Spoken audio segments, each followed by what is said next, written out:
Bonjour à tous, nous allons faire la revue d'un stylo aujourd'hui qui a pas mal fait parler de lui lorsqu'il est sorti, c'est le Hongdian N10.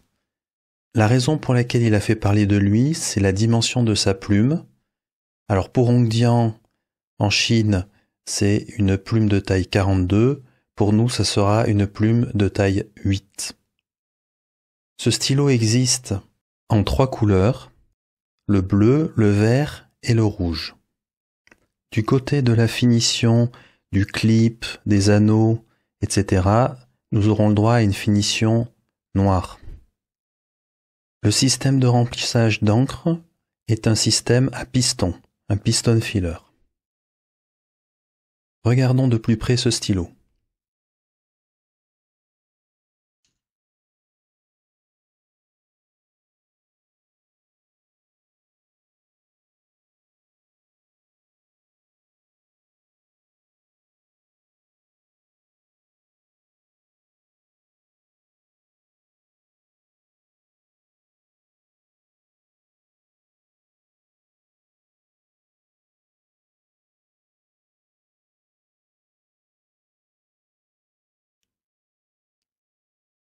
Commençons par le clip. Le clip est très souple, très fonctionnel. Très bien.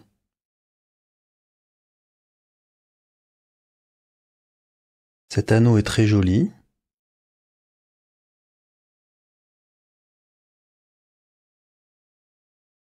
Donc sa gravure est striée, en biais.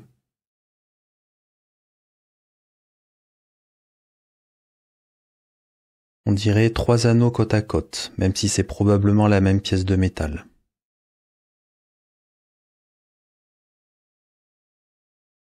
Ici, nous avons le droit à la fenêtre pour regarder le niveau d'encre. Bon, ce qu'on peut dire déjà, c'est qu'elle est vraiment très étroite.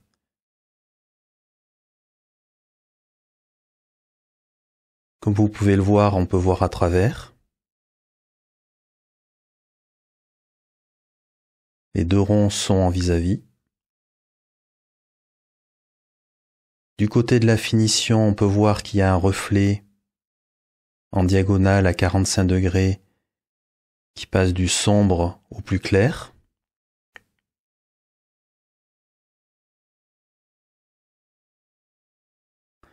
Un nouvel anneau ici. Cette fois, il est strié, mais à 90 degrés, et non en biais, comme c'est le cas pour l'anneau central. Et de même, du côté du clip, nous avons toujours cet aspect, ce gravage strié, toujours à 90 degrés.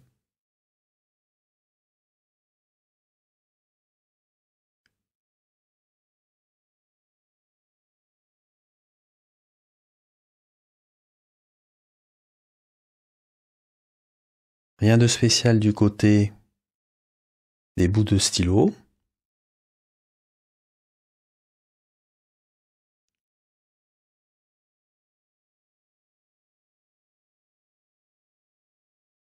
On retire le capuchon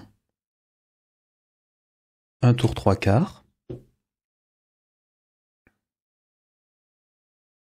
Et on découvre la fameuse plume 8, la première de Hongdian. Alors ce qu'il y a d'assez étonnant lorsqu'on regarde, c'est que le grip n'est pas du tout épais. Usuellement, quand on trouve des plumes 8, le grip a tendance à devenir très épais. Ce n'est pas le cas ici. Ils ont réussi à bien contenir le diamètre du grip.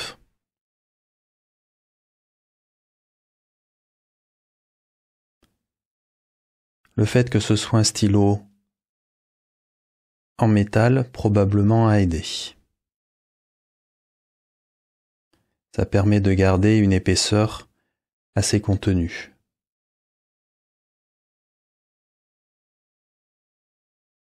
Le feed est assez imposant. C'est toujours comme ça difficile de déterminer un matériau de feed, mais mon impression est qu'il pourrait être en ébonite. Un dernier petit point, on notera la présence sur le corps de 2 bandes symétriques de chaque côté,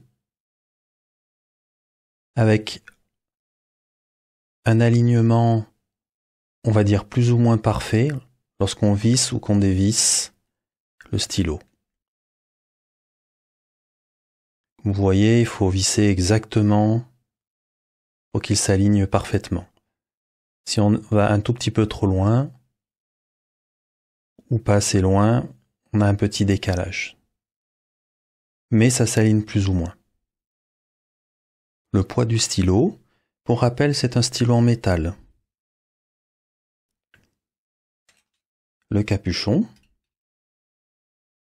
environ 15 grammes. Le corps du stylo,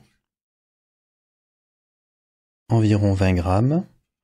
Donc le total devrait faire environ 35. Donc un stylo dont le poids est plutôt contenu si on ne le poste pas, ce qui est de toute façon préférable sur un stylo à piston lorsque le capuchon active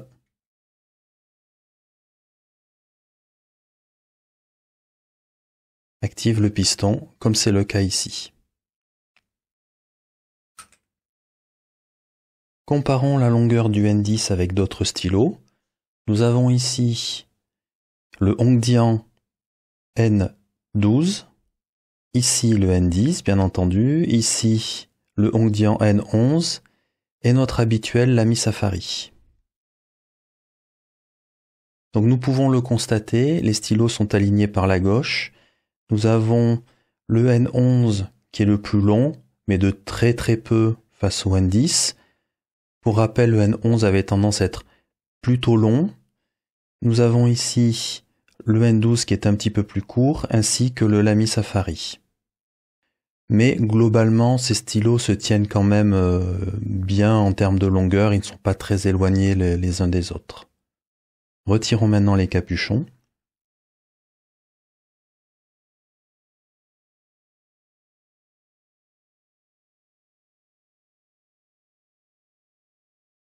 Nous voici avec les stylos sans leur capuchon et alignés par la gauche. Nous constatons, bien entendu, que le Hongdian N10 est le plus long. Alors, ceci est bien entendu facilité par sa plume de taille 8. Mais lorsqu'on regarde même au niveau du grip, on est à peu près comme le Lamy Safari. Et globalement, le Hongdian N10 est à peu près de la même longueur que le Lamy Safari. Sinon, juste derrière, il y a le N12. Et après, nous avons le N11. Le Hongdian N10 sera donc assez long, même pour les grandes mains, et même quand il n'est pas posté. Petit instant curiosité, j'ai eu envie de mettre côte à côte la plume 8 de chez Jinhao et la plume 8 de chez Hongdian. Je ne sais absolument pas ce que je vais trouver, mais ça reste toujours intéressant de jeter un petit coup d'œil. Donc voici en noir la plume 8 de Hongdian et en doré la plume 8 de chez Jinhao.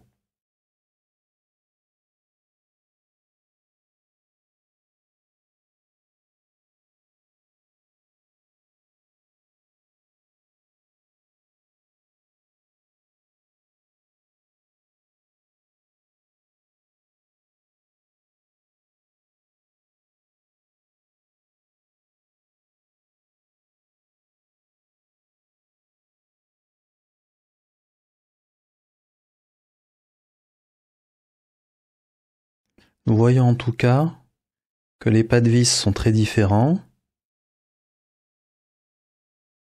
et que le housing de Jinhao est beaucoup plus court. Côté des plumes, j'ai l'impression que la Hongdian est un tout petit peu plus longue en sortance du housing.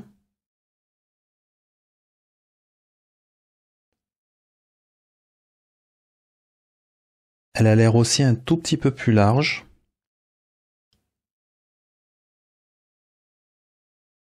Et un petit peu moins recourbée sur les ailes que la Jinao.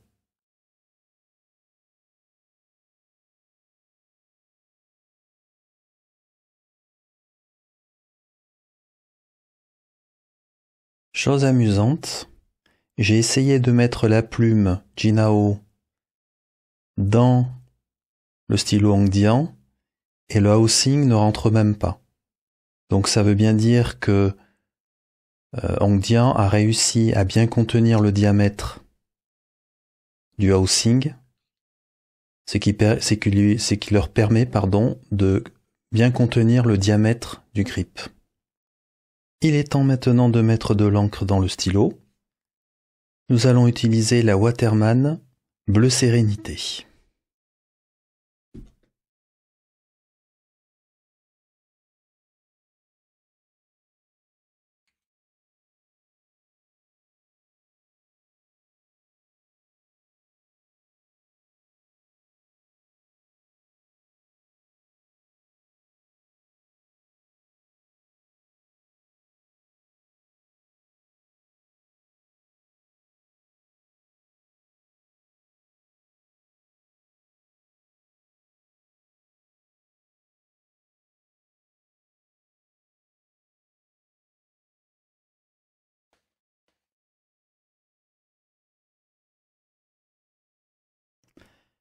Une petite chose que je vais vous faire noter, c'est que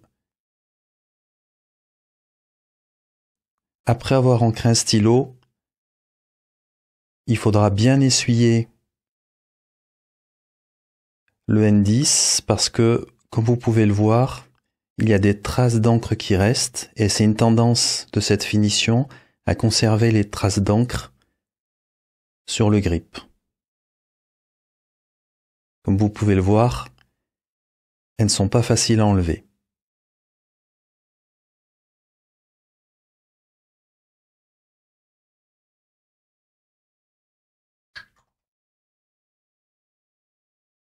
Juste une petite parenthèse avant de démarrer le test d'écriture.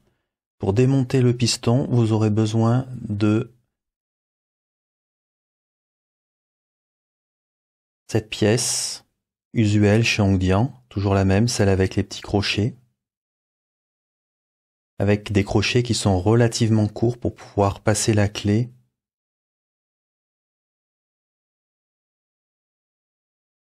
Si les crochets sont trop longs, vous n'arriverez pas à passer la clé.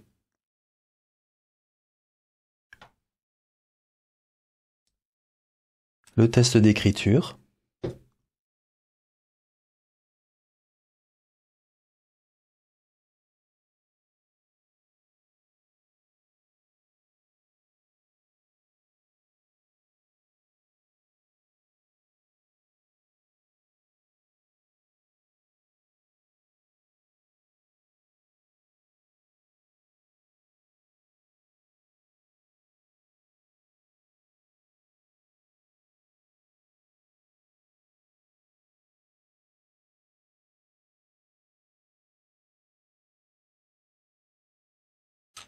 Qu'est-ce que j'ai pensé de ce test d'écriture?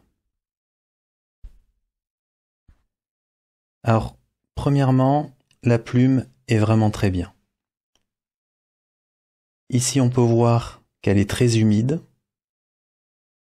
Et même lorsqu'on regarde, quand on écrit, on voit bien que l'encre est en bonne quantité sur le papier, en visuel. Ensuite, la plume, elle est très douce et avec du feedback, très agréable. C'est vraiment une très bonne plume. Et j'ajouterai par ailleurs qu'elle est souple, ce qu'on peut voir ici. J'ai démarré avec le trait sans appuyer et sur les 3 derniers traits, j'ai un petit peu appuyé.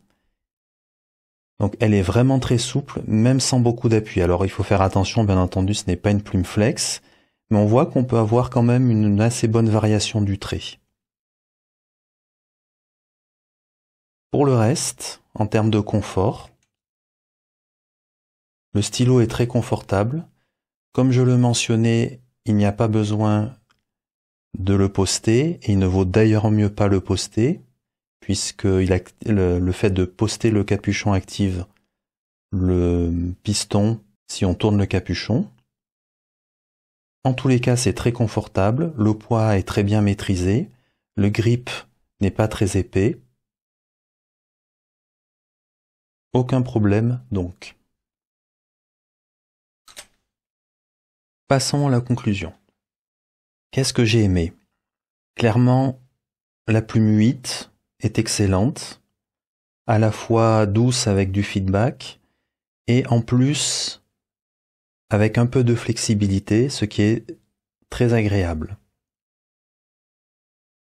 Ensuite, le stylo est bien fabriqué, il n'y a pas de gros problèmes avec, plutôt une jolie finition, mais avec une ou deux choses que je n'ai pas aimées et que j'aborderai dans la deuxième partie. Le grip, alors clairement, Hongdian a bien réussi son coup. Ils ont réussi à intégrer cette plume dans un grip qui est relativement bien contenu en termes de dimension, ce qui n'est pas facile avec les plumes 8. Juste quand même une petite parenthèse, qui n'est pas bien grave, c'est pour ça que je ne l'ai pas mentionné dans ce que je n'ai pas aimé, c'est que la plume fait quand même très grosse vis-à-vis du grip, en termes de proportion.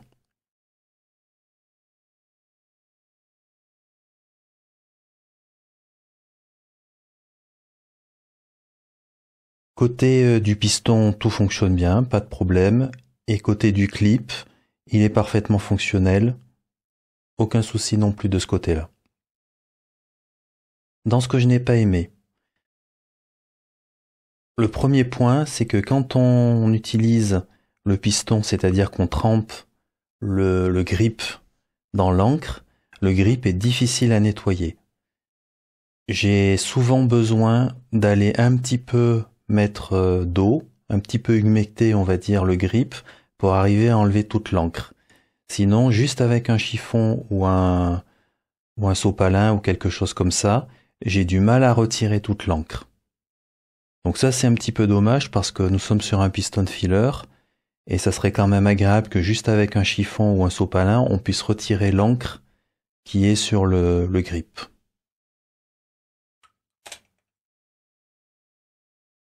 Concernant les fenêtres d'encre, pour voir le niveau d'encre. Alors, inutile de dire que ces deux petits ronds sont d'une utilité pas exceptionnelle. Ce n'est vraiment pas évident de voir le niveau d'encre dans ces deux petits ronds. Par ailleurs, chose qui est dommage, c'est que je trouve l'intégration de la fenêtre d'encre vraiment catastrophique, car on a un stylo qui est assez joli au niveau de la finition. Par contre, on a deux ronds, voilà, qui font noir au milieu de cette finition, de ce rouge, mais ça sera pareil pour les autres finitions. Et honnêtement, j'ai vraiment hésité à acheter ce stylo juste à cause de ça, car je trouve ça vraiment très très moche. Messieurs d'Hongdian, il faut réfléchir aussi un petit peu à ce genre de choses, parce que vraiment, quand même. Et dernier point, toujours pas de plume de dimension M. On a toujours le droit qu'à du F. Et c'est tout. Je vous remercie pour votre attention. À bientôt.